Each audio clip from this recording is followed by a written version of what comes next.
Visa program করে বিভিন্নভাবে মেয়েদেরকে কানেক্টেড করে করে আমি সবকিছু ইনক্লুড করছি, মেয়েদেরকে নিয়ে আলাদা করে করে প্রোগ্রাম করে করে মেয়েদেরকে ইনক্লুড করে তাদেরকে সাহস দিছি। আমার এখানে ইতি টানতে হচ্ছে, আমার এই জার্নির আজকে আমি এখানে সমাপ্ত ঘটালাম।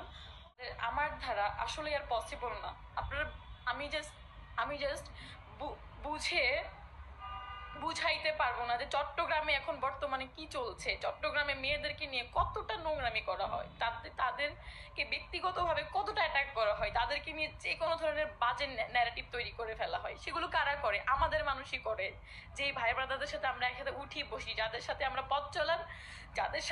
পথ চলার সাহস করি, যেই ভাইদেরকে আমরা যেই ভাইদের সামনে আমরা বুলেটকে গ্রহণ করে আমরা যাদের জীবন বাঁচিয়েছি, সেই ভাইয়েরাই আজকে আমি বলতে চাই যে চট্টগ্রামে যারা নেতৃত্ব দিয়েছিলেন, খানতালাত মাহমুদ রাফি, রাসেল আহমেদ, চট্টগ্রামে আরো যারা নেতৃত্ব দিয়েছিলেন, রিজাউর রহমান, আরো যারা আছেন, আরো অনেকেই আছেন যারা জুলাই আন্দোলনে একসাথে আন্দোলন করেছি, তারাই আমাদের নারীদেরকে নিয়ে বিভিন্ন ধরনের ন্যারেটিভ তৈরি স্টাবলিশ করতেছে, তারাই নারীদেরকে ধ্বংস করার চেষ্টা করতেছে। আসলে এগুলো নেওয়া যায় না।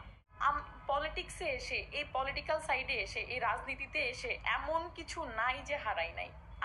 আমি ফাতেমা খানম লিদার সবকিছু বিসর্জন দিয়েছি। চট্টগ্রামে যে এতগুলো মেয়ে ছিল, প্রত্যেকটা মেয়ে হারাই গেছে।